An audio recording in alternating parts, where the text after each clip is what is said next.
Heureux de vous retrouver sur Autocassette pour On refait les essais. On va s'intéresser à un 4x4 de luxe. Oui, il résiste. Le nouveau Touareg de Volkswagen. Nous sommes avec Stanislas Laroumet. Bonjour. Bonjour. Automoto. Pierre de Villeneuve, Europe 1. Bonjour. Bonjour. Mélina Priya, Motojournal. Bonjour. Bonjour. Jean-Christophe Lefebvre, Flottes Automobiles. Bonjour. Bonjour à vous. Et Jean-Michel Normand, Le Monde. Bonjour. Bonjour. Jean-Michel. Alors Pierre de Villeneuve, ce Touareg, je crois qu'ils en ont vendu, enfin Volkswagen en a vendu 1 million d'exemplaires depuis son lancement en 2002. Et c'est un immense succès en Chine. Bon, en Europe c'est plus compliqué, mais c'est vraiment la vitrine technologique de Volkswagen. Parce que maintenant c'est le haut de gamme de Volkswagen. C'est-à-dire qu'avant on avait cette énorme voiture, la Phaeton, qui a coûté la vie à Jörg Haider, chancelier autrichien, pour les raisons qu'on sait. Mais c'est pas le sujet aujourd'hui. Là, aujourd'hui, on a le Touareg qui est ce qu'on appelle le vaisseau amiral. J'aime bien ce genre de mots que vous utilisez dans la presse automobile, le vaisseau amiral. Et ça rejoint en fait la discussion qu'on a eue il y a quelques temps sur Ford. On disait qu'il n'y aurait plus de berline statutaire, que maintenant les hauts de gamme seront justement des 4x4. Ce haut de gamme et ce 4x4, c'est une voiture totalement de luxe. Il y a espace, calme, volupté à l'intérieur. Il y a cet énorme écran tactile qui d'ailleurs, moi, m'énerve un petit peu parce que, franchement, pour changer de station de radio ou pour baisser la clim, etc. Alors attends, il faut aller là. Et puis votre épouse qui vous dit, attends, mais regarde la route parce que là, il faut peut-être. Alors donc on fait les trucs finalement à l'arrêt. Ça laisse des traces de doigts. Mais bon, sur l'habitabilité, il y a beaucoup de place, mais on est dans une configuration comme sur le GLE Mercedes, comme sur le X5 BMW, pardonnez-moi, je vais encore revenir avec mes enfants, avec ma famille nombreuse, mais on est sur une banquette arrière où il y a 2 sièges et celui du milieu qui se fait avoir. Voilà, on n'est pas sur 3 sièges à peu près équivalents comme il y a sur l'Audi Q7 ou sur le XC90 de chez Volvo. Moi, j'ai trouvé cette voiture absolument dingue parce qu'elle est très très belle. Elle est beaucoup plus belle que les 2 générations précédentes. On est loin d'une espèce de tank Panzer qu'on avait dans la première génération qui pourtant était très efficace en franchissement. Il est un peu dans la continuité de la série 2.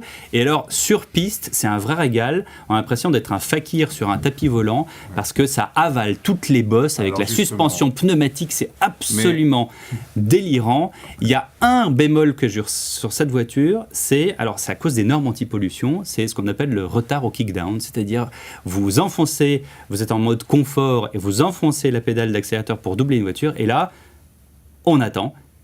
Et qu'est-ce qui se passe ? Et la voiture se met à accélérer très fort, mais au bout d'un moment.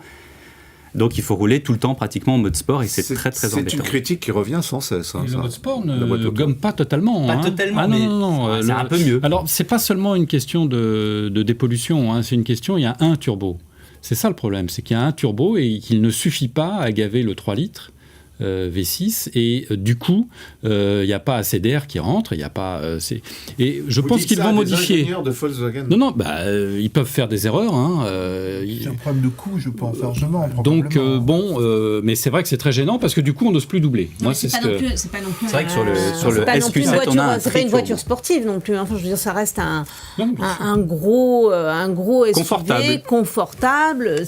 Voilà, il faut aussi conduire en fonction de ce qu'elle a. Je dis que c'était un petit bémol, j'ai pas dit j'en faisais pas tout un fromage. On achète ça avant tout pour le confort, suspension pour le luxe. En option Non, de série. De série. Les 4 roues, enfin les roues arrière directrices qui font partie de l'agilité de la voiture, en revanche, sont en option en fonction des finitions et des moteurs. On peut peut-être éventuellement avancer l'hypothèse que les moindres performances de cette voiture sont dictées aussi par la volonté de ne pas faire de pas faire d'ombre du tout au Porsche Cayenne qui est l'équivalent, qui est le jumeau là encore. Et l'Audi Q7 et le Bentley Bentayga si on veut élargir à tout le groupe Volkswagen. Et Lamborghini Urus. Oui. Qui là pour le coup c'est plus un Ce qu'on peut regretter, c'est qu'il n'y ait pas de version 7 places parce que on l'a vu d'ailleurs au dernier mondial de l'automobile, il n'y a que des nouveaux SUV. Il n'y avait que Mercedes qui présentait un nouveau monospace, c'était la classe B. Donc la tendance c'est vraiment au SUV et donc les familles nombreuses s'orientent de plus en plus vers les SUV. Il n'y a pas de cette place, mais ce qui est dommage aussi, c'est qu'aux États-Unis, ils vendent un 4x4 qui s'appelle l'Atlas, et lui existe en cette place.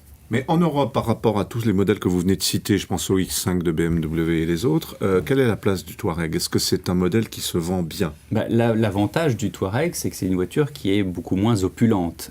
Les Volkswagen Touareg sont choisis pour leur qualité, mais pas pour se jeter aux yeux. Et vous demandez à un acheteur, surtout, il ne voudrait pas une voiture avec une étoile à 3 branches ou une Porsche. Parce qu'elle se vend moins que ses concurrents directs. Oui, parce que c'est compliqué aussi pour Volkswagen. Volkswagen n'a quand même pas une image de constructeur de luxe comme Audi, Bentley. Alors qu'à l'intérieur de celle-là, c'est exceptionnel. Oui, mais et les prix sont quasiment aussi au même niveau que les concurrents, sauf que quand on commence à mettre 100 000 euros dans une voiture... Impossible de faire moins.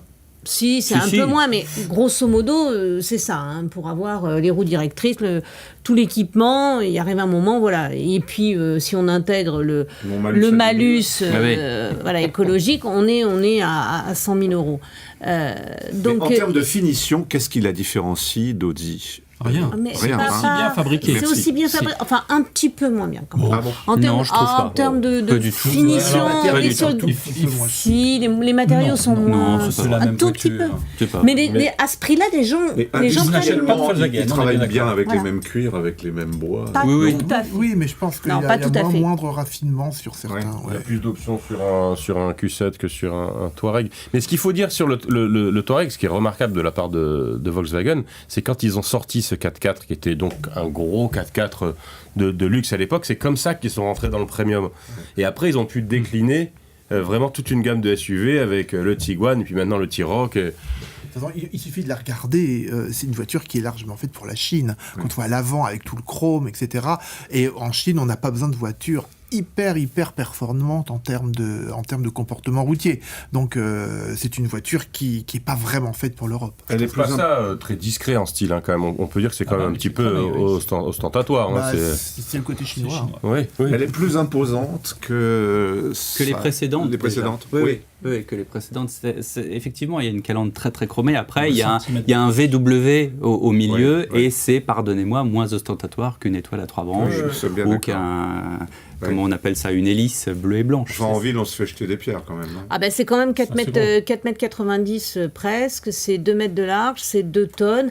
En Europe, c'est pas adapté à notre façon de vivre. Même si en ville, elle est agréable à conduire, justement, grâce aux 4 roues directrices. C'est le même principe que pour le Q7. Ça va très bien. Oui, vous avez raison. Oui. Il y a un parti communiste en France, si vous voulez, Jean-Michel. Il n'y en a plus. Merci à vous tous. Oui. Un dernier mot, Jean-Christophe? Oui, c'est un vrai salon roulant. C'est très agréable à conduire. Très belle auto. C'est très confortable. C'était le nouveau Touareg. Merci à vous.